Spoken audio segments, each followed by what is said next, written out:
a tutti, bentornati sul mio canale oppure benvenuti. Sono Katie e vivo in Italia da un anno. Here's the deal. I did a video about things I would miss if I ever left Italy. I shot this video, right? Scripted it, shot it. I shot this a few months ago and was like, okay, I'll edit it and post it later, right? Because I have all these other videos I want to do in the meantime. I went to edit this video and like only half of the footage is there. Half of the footage is there. So these things I'll miss if I ever leave Italy with an asterisk. Our big news over here, some of our big news over here, we're moving. A final look at the palazzo we lived in for a little over a year. It's morning and we are here in this car with our dog and all of our things because we are gonna leave Trani.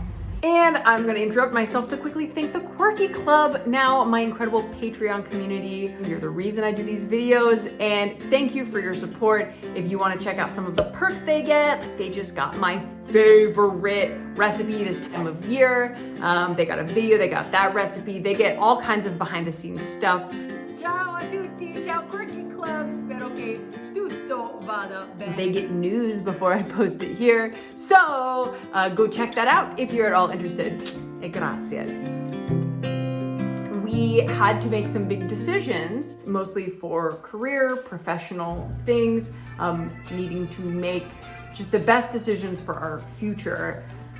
And that has involved leaving this beautiful little town. Yeah, I'd miss this. We were like, okay, do we move somewhere else in Italy? Milan was kind of top of the list because, again, professionally for career stuff, we need to be in a place like Milan. London, which is where we lived, and also Toronto, Canada. Also, fun fact, Toronto has the largest population of Italians outside of Italy.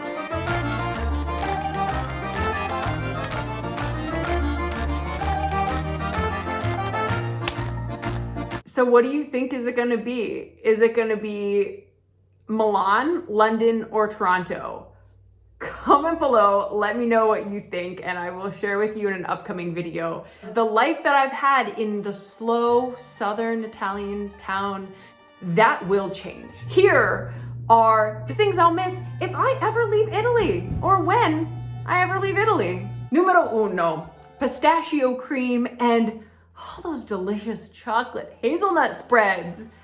The grocery stores are full of these things in Italy.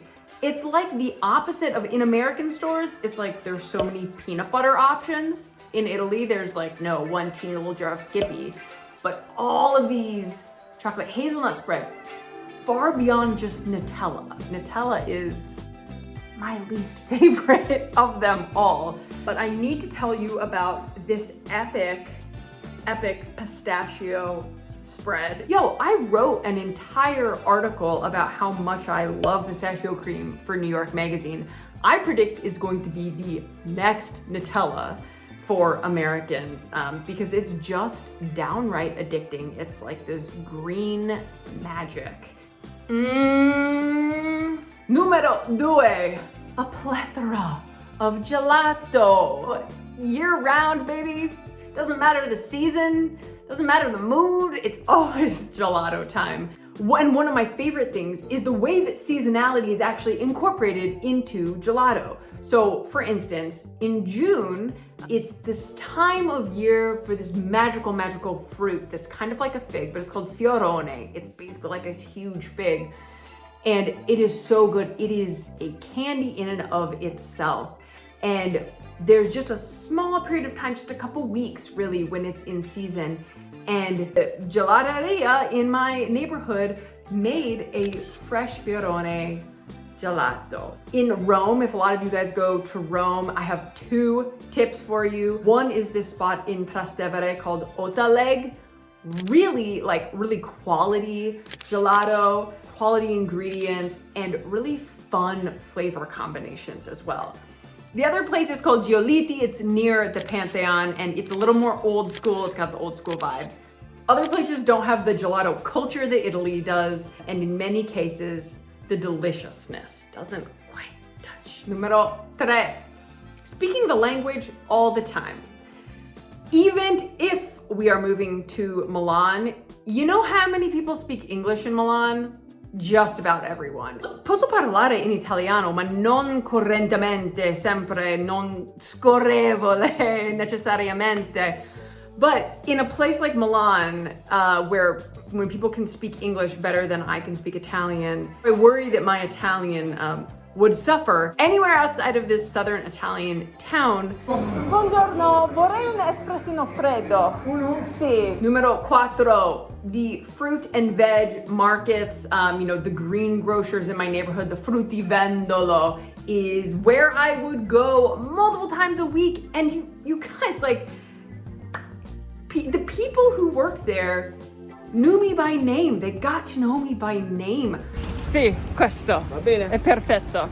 I've never lived anywhere that has been like that. And maybe it's just living in a small town. I am from a fairly small town in the Midwest, but even still, I didn't go grocery shopping and have people ask me, come vanno le cose?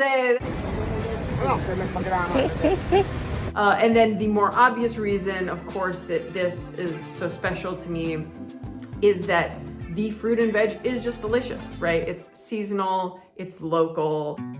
Puglia, the region where I've lived the past year, is known as the breadbasket of Italy for good reason.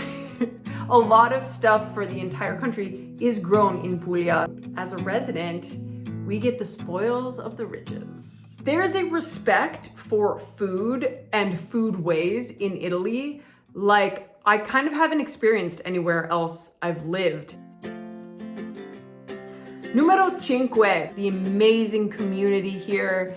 The people are the warmest people I've ever met in my whole entire life. You know when you have had an experience and you know that your life is never going to be the same? That was this past year in southern Italy for me. I'll be back to visit. Don't you worry, everyone. Torniamo. Okay, that's all the news that I'm gonna share with you today. And hopefully you're curious about where we're moving and what's next for us and all that fun stuff, because it's exciting. I promise you'll wanna stick around for those updates. So I'll see you back here soon. Ci vediamo alla prossima. Mwah!